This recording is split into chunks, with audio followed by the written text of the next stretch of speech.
Alors, toujours les nombres relatifs.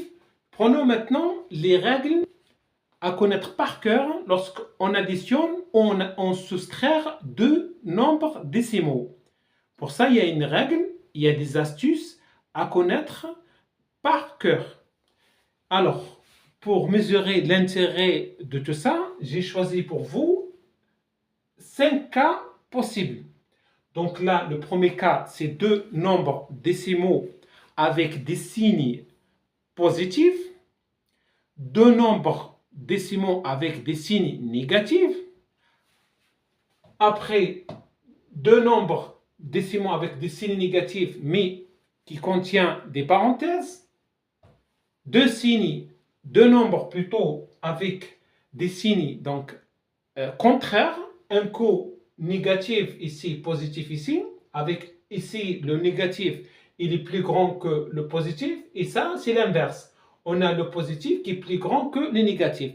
Voyons maintenant comment comprendre et mettre des règles explicites, faciles, compréhensibles.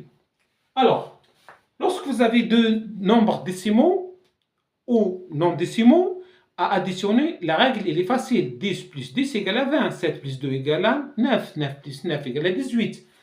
Quand on a positif et positif, on additionne, on ne fait rien. Donc là, 2,4 plus 1,5, 2 plus 1 égale à 3, le virgule, 4 plus 5 égale à 9, donc 3,9. Et lorsqu'il s'agit maintenant, la complication commence lorsqu'on a deux nombres et à additionner ou à soustraire, mais les deux sont négatifs. Donc des fois, c'est difficile pour comprendre pourquoi le moins 2 plus moins 2 égale à moins 4, moins 3 plus moins 3 égale à moins... Pourquoi tout ça? En fait, tout simplement, prenons le cas 3,1 moins 2,4. Allez, moins 3, moins 2. Vous êtes en train de jouer la première fois, vous perdez. Donc, on vous enlève moins 3. Donc, vous avez perdu moins 3. Prenons l'histoire de l'axe. Là, c'est l'axe des abscisses. Là, c'est 0. Là, c'est moins 1. Là, c'est moins 2. Ça, c'est moins 3. OK. On a fait le premier tour, vous avez perdu moins 3. On refait le deuxième tour, qu'est-ce qu'il y a? Vous perdez encore moins 2. Donc, automatiquement, vous avez perdu moins 3 et moins 2. Vous n'avez pas obtenu une valeur de ce côté-là. Le 0, il est là. Donc, automatiquement, vous allez obtenir une valeur inférieure à 3, inférieure à 2. En l'occurrence, moins 4, moins 5. Donc, on n'a qu'à additionner. C'est pour cette raison que le moins, il donne une valeur encore négative. Moins 2 et moins 3, on additionne et on garde le signe négatif pour qu'il devienne de ce côté-là. C'est pour ça que moins 3 et moins 2 égale à moins 5. Et je fais pareillement, après la virgule, 1 plus 4 égale à 5. Donc le résultat de 3,1 moins 2,4 égale à 5,5. Moins 5,5. C'est inférieur à tout le reste. OK. Maintenant, on prend le même exemple, mais on rajoute les parenthèses pour compliquer un petit peu. Donc là, moins 3,1 plus moins 2,4. Donc, qu'est-ce qu'il faut faire? Tout simplement, lorsque il s'agit d'enlever les parenthèses, c'est-à-dire j'enlève ça comme ça, j'enlève les parenthèses comme ça, voilà, et je préserve mon négatif. Voilà, voilà comment ça marche. J'enlève les parenthèses, d'accord, et je préserve mon négatif, parce que plus tard, je vous explique que le signe plus fois le moins est égal à moins. Et ça, on le garde pour plus tard lorsqu'il s'agit de multiplier ou diviser des signes différents. Donc, et là, quand je fais ça, je reprends exactement, je reviens à l'exercice précédent. Et là, le résultat, il est évident, égal à 5 moins 5, parce que je n'ai rien changé. J'ai repris la même chose et je me retrouve avec moins 3,1, moins 2,4. Prenons maintenant le quatrième cas. Le quatrième cas, attention, j'ai deux nombres, mais avec des signes contraires. Mais j'ai un négatif là et un positif là. Et là, comment je fais? Pareillement là, c'est une balance en fait. Ça, c'est une balance. C'est quoi? C'est que je reprends là, c'est quand vous avez perdu moins 6, mais vous avez obtenu 3. Donc, pour compenser cette perte-là, rien que là, qu'est-ce qui rime? Il rime que le négatif, il reste. C'est le négatif qui prend l'ampleur, puisque vous avez perdu plus que vous avez gagné. vous avez perdu moins 6 et vous avez gagné que 3. Donc le résultat, il est automatiquement une valeur négative. C'est moins 3. On ne peut pas obtenir 3. On va le voir dans le cas suivant, vous allez comprendre encore mieux. Donc là, qu'est-ce qu'il faut faire? Tout simplement, il faut additionner les deux, mais c'est le négatif qui prend l'ampleur. Alors, 6,4, on a dit 6 moins 3 égale à 3. Et la partie après le décimal 4 moins 2 égale à 2. Donc le résultat égale à 3,2.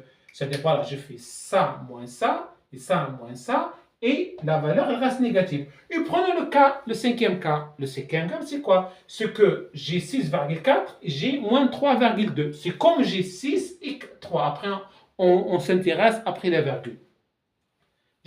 Vous avez perdu 6 points. Mais, non, plutôt, vous avez gagné 6 points. Vous avez perdu 3 points. Donc là, c'est intéressant. Vous avez gagné plus que vous avez perdu. Donc là, automatiquement, le résultat est positif.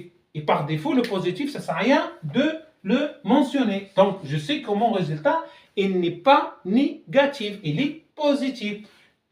Il me reste à soustraire 6,4 moins 3,2.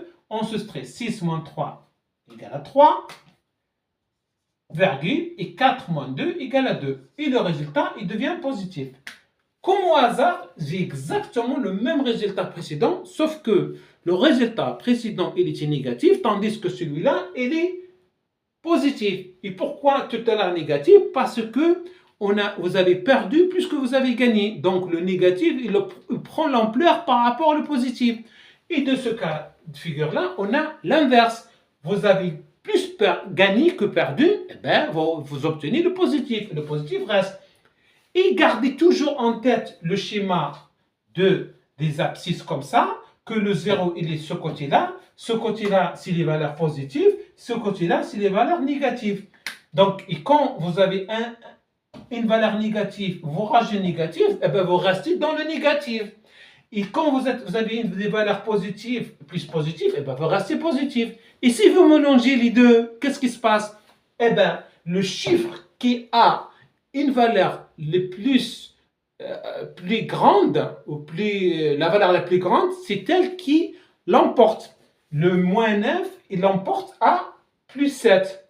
Moins 9 plus 7 égale à moins 2. Et le moins 11, il l'emporte à le plus 10. Parce que le moins 11, il est de ce côté-là.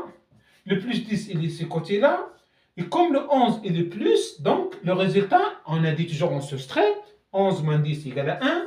Mais il faut que je rajoute le moins. Parce que vous avez perdu moins 11 points et vous avez gagné que 10. Donc, vous ne pouvez pas avoir une valeur positive. C'est impossible.